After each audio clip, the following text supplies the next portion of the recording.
Seja muito bem-vindo ao canal do Trouxa. Hoje eu vou colocar alguns problemas sobre a crença em deuses e em mágica, em algo sobrenatural, principalmente focado aqui num Deus criador, ou o Deus comum que a gente vê nas religiões. Tem que ficar claro nesse vídeo que a minha intenção não é atacar ninguém, não é ofender ninguém. É que sempre que eu vou falar desse tipo de assunto, né, aparece uma galera aí que fica brava e fica ofendida, né?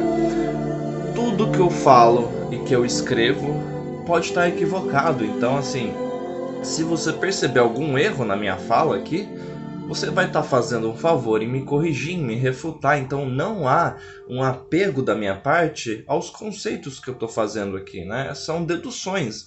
E eu sempre uso o método neosimplista, né? Que é a linha de pensamento filosófica que eu desenvolvi, que ela vai combinar o antes da experiência, que é uma dedução lógica, a gente chama de a priori, e o pós-experiência, né? O empirismo, que é o a posteriori. Eu combino as duas coisas considerando a ontologia, que é o estudo do ser, e a epistemologia, que é o estudo do conhecimento. Então, o método que eu uso, né, envolve esse tipo de área de estudo. Então, eu vou falar um pouquinho da parte científica, né, principalmente focado em neurociência, em psicologia evolucionista, um pouquinho só de astronomia aí, né, e eu sou bem leigo nessa parte de física, é uma área recente aí que eu estou estudando, né?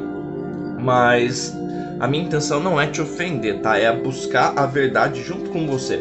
Se você já parte do pressuposto que é impossível que você esteja equivocado, cara, sai desse vídeo e vai fazer outra coisa, porque não vai ser produtivo.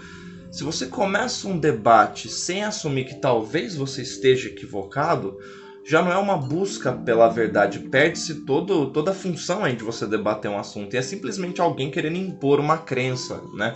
Eu vou falar também sobre crença. Então, sem mais delongas, vamos para o primeiro problema para quem acredita num Deus criador ou em deuses que criam, né? Se você considerar os pré-socráticos ali, eles têm reflexões muito interessantes a respeito da origem das coisas, a respeito de o que eles chamavam de arqué, que era o elemento único, né, presente em todas as coisas que existem. Recentemente, a gente tem o matemático físico Roger Penrose, que fez um modelo matemático que confirma as teorias de alguns dos pré-socráticos. Isso é muito interessante, gente, para você ver como é possível você chegar a deduções lógicas consistentes combinando o a priori e o a posteriori. Qual que é esse problema? Tomista, né, pegou ali do Aristóteles aquela ideia do motor não movido, né, quando eles vão falar de Deus. Eles partem do pressuposto que tudo que se move teve uma causa inicial que iniciou o movimento, né? Teve uma causa que começou o movimento. E se você considerar o seguinte cenário, pense que o que existe não pode vir de algo que não existe. Por mais óbvio que pareça essa minha afirmação, o que existe não pode vir do que não existe. O nada é um conceito apenas, mas o nada em si ele não existe, é um conceito negativo. Eu imagino, por exemplo, eu tenho esse objeto aqui, né? Tem essa caneca. E eu imagino um cenário na qual essa caneca não exista, nunca existiu. O fato de eu imaginar um conceito negativo, por que negativo? Porque eu subtraí um elemento existente desse meu cenário hipotético. Fazer esse exercício mental não é uma prova que de fato tal cenário exista. Então, eu imaginar uma realidade na qual elementos dessa realidade aqui física, né, que a gente tem contato, não existam, não prova que eu descobri algo, só prova que eu fui capaz de imaginar esse conceito a partir de coisas que eu tenho contato aqui. E aliás, coloca um pontinho aí, eu tenho contato através dos meus 5 sentidos, né? O Tomás de Aquino usou muito isso lá nas deduções dele. Então vamos lá. Se o que existe não pode vir do que não existe, e o que existe não pode vir do nada, aquele conceito de milagre, de mágica, que é assim, Alakazam, e aí uma coisa que não existia foi adicionada à existência. É um erro lógico, é uma falácia, porque eu estou pressupondo que eu consigo adicionar coisas à existência. E muitas pessoas imaginam um Deus eterno, imutável. Eles adoram falar aquela frase que Deus não existe, Deus é, porque o espaço e tempo nem existia antes de Deus criá-los, né? E aí eles imaginam um universo que teve um começo, e esse começo ele é oriundo desse Deus eterno, imutável, que está fora do espaço e tempo. Mas se você considerar, né, aliás, eles imaginam isso para evitar aquele problema de uma regressão infinita, né? Sempre teve alguma coisa que iniciou o movimento tal, e não pode ter uma regressão infinita. E se você for na lei da inércia, né, que um corpo tende a permanecer parado ou em movimento, a não ser que ele tenha contato com uma força igual ou contrária, esse raciocínio ele parte de uma premissa lógica que foi comprovada empiricamente aí, né? Uma coisa está se movendo, ela só vai parar de se mover se tiver um contato com uma força igual ou contrária. Então, beleza. Mas e se eu imaginar o seguinte cenário? O que existe não pode vir do que não existe. O que existe não pode vir do nada. Então faz muito sentido eu deduzir que tudo que exista seja eterno, que não há adição ou subtração de existentes.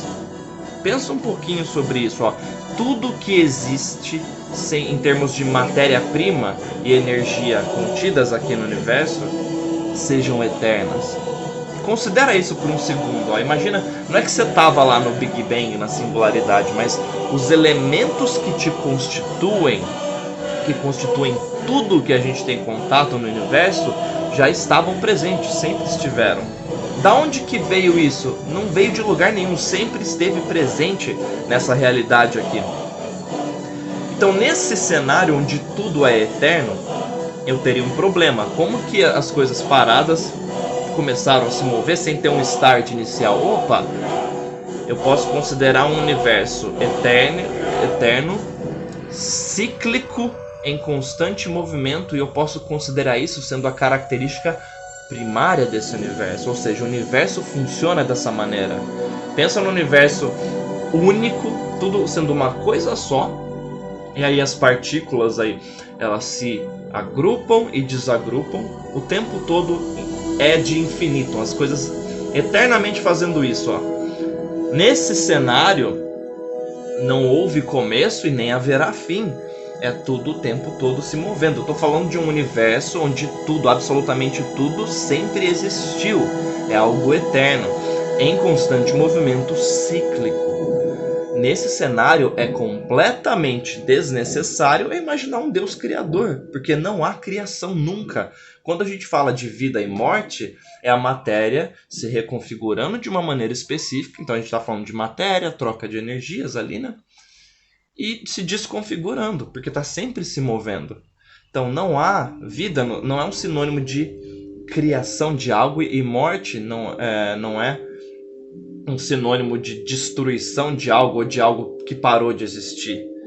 Então você pensa lá na termodinâmica, na segunda lei, né, daquela coisa da conservação da energia, dela se transformar.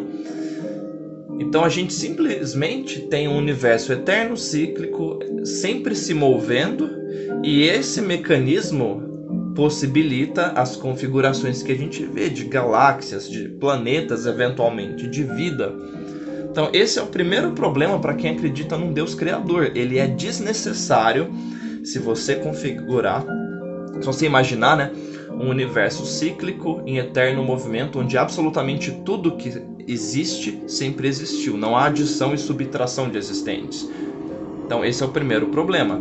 Você pode ainda, né, um religioso poderia me falar assim: ah, Mike, então, mas Deus pode ser eterno junto com tudo que sempre existiu. Seria um Deus físico, não é algo mágico. Eles adoram atribuir um Deus sobrenatural, né, como se estivesse numa outra realidade. É desnecessário. Você está adicionando algo aí na sopa que não precisa, só para você se prender a uma crença. E existem mecanismos psicológicos que explicam isso. A pessoa vê o motivo dela existir atrelado àquela crença. Então, porque as pessoas se ofendem ao conversar, eu só estou conversando e, novamente, o que eu estou falando pode estar errado. E por que isso ofende tantas pessoas? Elas recebem esse tipo de análise como se fosse um ataque. Peraí, então se o que esse cara tá falando tá certo, toda a minha vida foi uma mentira, minha religião então tá errada? Não só a sua, mas a maioria das religiões que assumem um Deus criador e um universo que teve um começo. Eu comentei lá do Roger Penrose, ele fala, né, de... Imagina vários Big Bangs aí acontecendo de maneira cíclica. O universo ele se expande, pum, aí volta lá outro Big Bang e vai acontecendo isso continuamente. Então, num universo infinito, uma possibilidade é igual a um fato. Por mais que a vida seja rara, né? Esse é o segundo problema para quem acredita em Deus aí. No sentido de design inteligente, da vida ser importante, isso se chama egocentrismo metodológico. Eu pego o sujeito que é o interpretador e jogo todo o universo aí como se fosse, olha que milagre eu existir porque eu sou importante. E esse sentimento de ser importante, de ser relevante, a sociobiologia explica, a biologia evolutiva explica. É um impulso de continuidade genética. Nossa aversão a morrer, a iniciar violência contra outros organismos vivos aí, e nosso impulso de você cooperar com outros organismos vivos, nossos conceitos de bom e de mal, eles vêm desse impulso de continuidade genética. Organismos vivos juntos cooperando aumentam as chances dessa continuidade genética existir. As crenças que nós temos, né, os dogmas, as religiões, as crenças, elas são um vínculo de cooperação aí poderosíssimo, porque você cria uma identidade de grupo. O problema é que com essa identidade de grupo vem o senso de tribalismo, o grupo do bem versus o grupo do mal. Tomista contra ateu aí na internet é uma briga super comum, né? Pessoal pós-modernista aí contra o pessoal mais conservador, isso acontece. Então você atribuir que a vida é especial no sentido de boa, de virtuosa, você colocar adjetivos é simplesmente um organismo vivo que tem essa capacidade de atribuir sentido por causa do seu córtex, que é a parte mais lógica do seu cérebro aí, que é um resultado de processos evolutivos, ou seja, você é um animal como qualquer outro, que através desse mecanismo evolutivo aí, desenvolveu o córtex de maneira que você pudesse ter cálculo, ter filosofia, ter uma interpretação lógica das coisas, mas ela é posterior à maneira que o universo funciona. O universo não está condicionado à sua existência. Então, quando você vai na sociobiologia, na psicologia evolucionista e na biologia, né, evolutiva aí, você descobre que o funcionamento do seu organismo vivo aí, do seu corpo, do seu cérebro, é o mesmo de qualquer outro organismo vivo. Lógico, a gente tem outras características peculiares aqui do Homo sapiens, mas ela não nos torna algo alheio a esse arqué existencial, ao movimento do universo e da vida. Ela prova que a gente é só parte disso, na verdade. E isso é um problema seríssimo para quem quer atribuir sentido na vida, né, como algo especial, algo bom. O nosso conceito de bom, ele vai na direção daquilo que o nosso cérebro interpreta, que irá potencializar a nossa existência, aumentar nossas chances aí de continuidade genética. E lógico, há problemas, né, nessa abordagem que eu estou fazendo, porque a gente tem ali pessoas com sentimento mais destrutivo, relações entre organismos vivos podem ser mutualistas, né, cooperação, mas também podem ser predatórias. Tudo isso é explicado, né, na sociobiologia. Impulsos do gene egoísta e do gene altruísta, né? Você tem vários tipos de altruísmo, né? Você tem o não de espécie por si só, mas de parentesco, né? Proximidade genética, e você se sacrifica para que esse organismo vivo continue. E aí vem o religioso e dá uma interpretação mística em cima disso. Você tem o altruísmo cooperativo, que você faz algo para um outro, desde que o outro faça algo para você também, que aumente suas chances de continuidade genética. Isso não é algo mágico que um Deus colocou na gente, é a maneira que organismos vivos funcionam. E aí você adicionar um Deus que colocou isso é colocar mais um ingrediente que ele é desnecessário. Então, esse é o segundo problema, porque as pessoas atribuem Deus a existência divina pelo fato de existir vida. Mas a vida é apenas resultado da maneira que o universo se comporta. Eu estou falando de um universo eterno, em constante movimento, né? E por causa dessa maneira que o universo é em si, a gente uma hora ali teve a combinação específica que gerou a vida. A partir de processos evolutivos, a vida começou a interpretar os fenômenos aí, que aí a gente fala de sujeitos, só que essa capacidade de interpretar as coisas, de colocar sentido, é apenas uma característica biológica evolutiva. Só isso. Então, assim, é colocar o carro na frente dos bois, falar Deus existe, porque eu penso, eu sou capaz de algo maravilhoso, eu sou capaz de ajudar o próximo. E a religião, ela serve como um incentivo a esse comportamento, mas isso não prova a existência de deuses. É só você observar como organismos vivos funcionam. Terceiro problema para quem acredita em Deus, principalmente para quem se prende muito na visão do Aristóteles e do São Tomás de Aquino, é que o nosso cérebro, agora a gente está na neurociência, ele não interpreta a realidade da maneira que ela é. E eu não estou fazendo aquela visão do Kant de fenômeno e númeno. Eu estou falando da maneira que o nosso cérebro responde cognitivamente, aí, né? Estou falando de cérebro, aos estímulos externos, de ouvir, de visão. Ele cria uma certa ilusão que seja funcional. Pensa igual nesse vídeo aqui, ó. Você não está vendo um monte de 0 e 1 ali, igual um monte de pixel ali, tipo Matrix. Você está vendo uma projeção aqui, essa imagem, de maneira funcional. O seu cérebro, ele funciona da mesma maneira. Você quer estudar a ilusão cognitiva? Ó, pega o livro Previsivelmente Irracional, do Dan Ariely, do psicólogo Dan Ariely. Ele vai te mostrar várias ilusões cognitivas. Você tem também a questão dos 5 sentidos serem passivos de ilusões, de você ser ilusões de ótica, né? Você não necessariamente vai ver o mundo da maneira que ele é em si, mas de uma maneira que seja funcional para a sua sobrevivência. Procura aí o vídeo O Seu Cérebro Alucina a Realidade, e aí vai explodir a sua cabeça. Então, se você está se pautando nos seus 5 sentidos, no que você pode cheirar, pegar, ouvir, ver, para atribuir a existência de Deus, você está sem nenhuma garantia daquilo que você está vendo, sentindo e ouvindo ser real. Então você pode estar falando, mas Mike, então não dá para eu ter certeza de nada? Certeza, no sentido de é impossível estar errado, é muito difícil. Você tem que ser muito cuidadoso quando você fala é impossível estar equivocado. Você quer mais alguns problemas de ilusão cognitiva? A sua ideia de existir livre-arbítrio, ela é equivocada, de você fazer decisões. É a maneira que o seu cérebro funciona. Ele cria um símbolo que a gente chama de eu, né, o self, que é para que as suas memórias façam sentido. Você quer ver a prova empírica do que eu estou falando? Que tem testes de laboratório, de ver antes de você tomar sua decisão, no sentido de perceber, né, não é tomar a decisão, mas percebê-la, o seu cérebro, em termos inconscientes, já fez esse processo. Você leva alguns segundos ali, frações de segundos na verdade, para reconhecer isso. Vai no livro Livre-Arbítrio do Sam Harris e o livro Comporte-se do Robert Sapolsky. Novamente, a gente está falando de provas empíricas, né? Não é uma questão de opinião.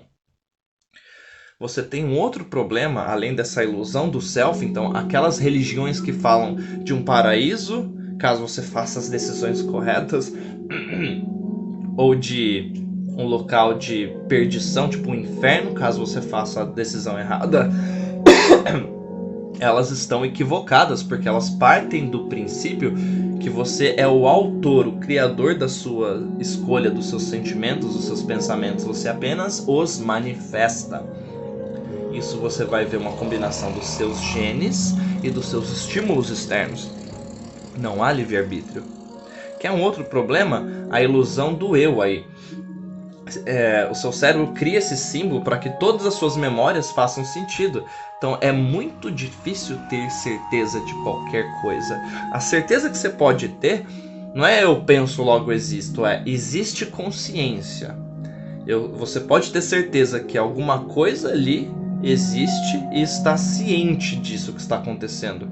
Mas não de ser um eu, é simplesmente uma ilusão que o seu cérebro cria para que o jeito que você interpreta as coisas e as suas memórias ali tem um link, né? Esse jeito que você interpreta as coisas façam sentido, é simplesmente um mecanismo biológico evolutivo para aumentar suas chances de sobrevivência. Então, problema 1, num universo eterno, cíclico, em constante movimento, não há necessidade de um criador, pois não há adição e subtração de existentes. Problema número 2. Atribuir o fato de você ter a capacidade de interpretar coisas, de colocar adjetivo nas coisas, de colocar algo como bom, mal, de fazer o bem para outros seres humanos, de você falar que o mundo tem um design inteligente, é você cometer a falácia de eu existo, eu sou importante, o universo condicionou essa existência, então alguma coisa se importa comigo e fez com que eu existisse. É simplesmente você adicionar um criador assumindo uma premissa falsa de que você importa, no sentido de ser algo especial. Você é simplesmente mais um tipo de organismo vivo dentre outros aí, com características específicas que foram condicionadas por processos evolutivos. Problema número 3. Muito difícil você ter certeza de qualquer coisa, além de você ser algo que existe e estar ciente disso. O seu cérebro não interpreta a realidade da maneira que ela é. O seu cérebro ele cria uma ilusão de você ter livre-arbítrio, você sente que você tem livre-arbítrio, mas é uma ilusão, você não tem. Mais um problema é a ilusão do self, de você achar que você é um eu que decide as coisas. O seu comportamento ele é determinado pelos seus genes e os estímulos que você recebe ao longo da sua vida. Desde a sua fé, a sua crença, você sentir dúvida aí no que é sentimento? Neurotransmissores. O seu cérebro ele produz um neurotransmissor que vai fazer você, eu acho que isso está correto. O seu córtex faz essa interpretação, o sistema límbico produz ali os sentimentos, né? Ou, eu acho que isso não está correto. Isso acontece de maneira involuntária, igual esse vídeo está causando esse efeito em você. Se você está ficando irritado comigo, não é uma escolha, é um processo involuntário. Se você está feliz, está sentindo paz por causa do que eu estou te falando, é um processo involuntário. Eu espero que esse vídeo te ajude a ter uma vida mais leve, a brigar menos na internet e a pensar que se não existir deuses ou um Deus criador, tá tudo bem. Você ainda é um organismo vivo, capaz de ter experiências maravilhosas, extremamente prazerosas e significativas. Você é capaz de ter uma vida espiritual. Você pode fazer meditação mindfulness, por exemplo, desliga o seu self ali, vai te dar um sentimento de paz, de estar conectado com tudo. Porque na verdade você está conectado com tudo. É o arqué existencial que os pré-socráticos lá atrás descobriram. Muito obrigado por ficar comigo até aqui. Beijo do trouxa.